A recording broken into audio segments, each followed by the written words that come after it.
Hi, my name is Reverend Dale Brown, and I'm the senior pastor at Community Church at Ocean Pines.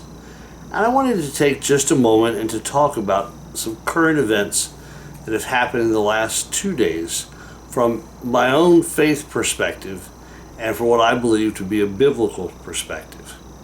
And I'm talking specifically about the continued use of violence in our nation to solve problems, to harm or injure persons who differ from us, and to make violence seemingly an acceptable way of life. Yesterday I was down at church working late. I worked into the evening and then came home to the news that Charlie Kirk had been shot and killed. Now, Mr. Kirk and I disagree on almost every political idea and thought. But I do hold dear his right to say and communicate what he believes. I hold that right dear for myself and for anyone because we have the right to freedom of speech. And I also was noted in the news that there were children killed in Colorado. Again, another school shooting in a long line of school shootings that we have suffered through. So I want to make just about 3 comments in response to these 2 stories. First, we are horrified at the continued loss of concern for and respect for human life. Life is sacred and valuable. The Bible over and over affirms this. Every major religious practice and belief system that I know affirms the sacredness of life, the value of life. That life is valuable with those with whom we agree on almost everything, and with those with whom we disagree on almost everything. Life is special and sacred. The taking of life is a serious sin and has deep and painful realities. I grieve for the loss of Mr. Kirk's family. His children will grow up without a father. His wife is now a widow. No one has the right to create those realities. They belong only to God. Life is sacred and special, whether that's from someone we meet here in the streets of Berlin or whether that's someone we have never met but know only through television or streaming. And certainly those little lives of children in school, be they in Colorado or in any other place around the globe, are special. The second comment I want to make is that violence is never appropriate as a way of moving forward an agenda or set of beliefs we have. In fact, if we look to the Bible, we are reminded that Jesus calls himself the Prince of Peace. And we as people of faith can have strong ideas and strong beliefs, and we can believe that we are right in our thinking, but we can never, ever believe that it gives us the right to harm or injure another person.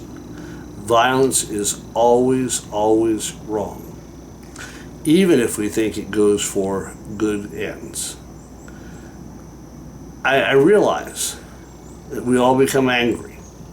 That we look at the world and think, if only they all believed just like me, or if only they would do this, or whatnot. It is never appropriate to use violence to achieve or accomplish someone's agenda or means. Violence is, I think, an indicator of weakness and desperation.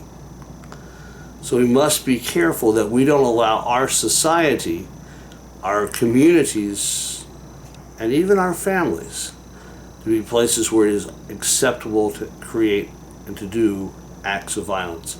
It is never acceptable to harm or injure another human being created in the image and likeness of God. And a third thing I'd like to say in response to this is we have to be careful what language we use. It's very easy for us to say of someone with whom we disagree, oh, I could just kill him or her. And someone that we don't like, that person's, and you can fill in the blank. By the way we speak and the way we act on a local level, we create the indication that violence is seemingly acceptable. It is never acceptable in terms of a physical act, and it's really not acceptable in terms of how we speak either. I'm a Baltimore Orioles fan. I really do not like the New York Yankees, but I can't speak ill of them in a way that brings down harm or judgment on them, because that's not appropriate for a person of faith to do. It may seem weak and squishy, but love is truly the only and best way if we are to follow Christ faithfully. So as we look at the news, and as we think about what's happened, perhaps the greatest and best thing we can do is to resolve to love even more, and to resolve to love the person with whom we disagree, or the person with whom we are different. Again, I am so very sorry for the loss of Mr. Kirk. He and I would not have agreed on anything. But that does not give us the right to harm him. I am also deeply grieved at the loss of children and others in our communities where life has become all too cheap.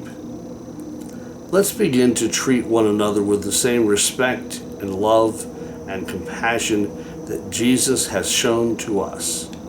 And hopefully in our world, that will change a pattern that I believe is determining the fate of this nation. The fact that we can not agree on anything, and the fact that we believe it's okay to harm another person, is simply wrong. We have to be concerned with the most vulnerable, the most needy in our community.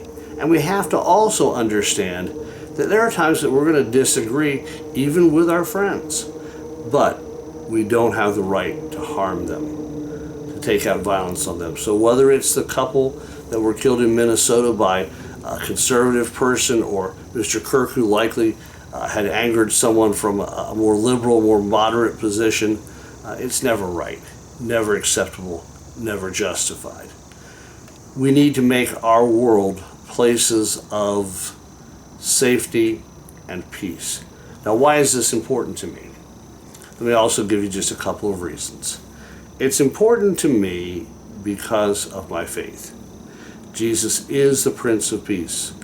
Jesus shows us a nonviolent way, and that nonviolent way was displayed in the civil rights movement by followers of Dr. King, by Mahatma Gandhi, by a Methodist missionary by the name of E. Stanley Jones.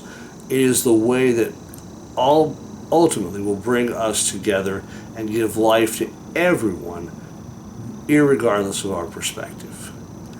We are called to be ambassadors of peace, not persons of violence. And the second thing I would say in reference to this is that I'm a grandfather. And yes, I talk about that a lot, but I love being a grandfather. And I've always been concerned about what the future holds and what the world that we're creating is like. But I do worry now that Avery is almost 2 and there's another little boy, grandchild on the way. What type of world are we leaving them? What type of world will it be when they're my age and they're living and working in this world? We can make this world, with God's help, a better place. But one of the things we have to do is cease violence in terms of all its forms. Domestic violence is never acceptable. Violence against someone for the purpose of robbing or stealing is never acceptable. Violence against someone who disagrees from us is never, ever acceptable. And violence of word, destroying someone's character or lying about them, is also a sin. Today, I ask you to please be in prayer for all persons who have been victims of violence in our nation and our world. People in Ukraine, people in the Middle East, People in our nation and every nation suffer greatly because of violence. Let's also resolve to be people of peace, not just to avoid the negative, but to sow the positive and to live into that reality that we are called to be peacemakers. In fact, Jesus said, "Blessed are the peacemakers, for they shall inherit the kingdom of God."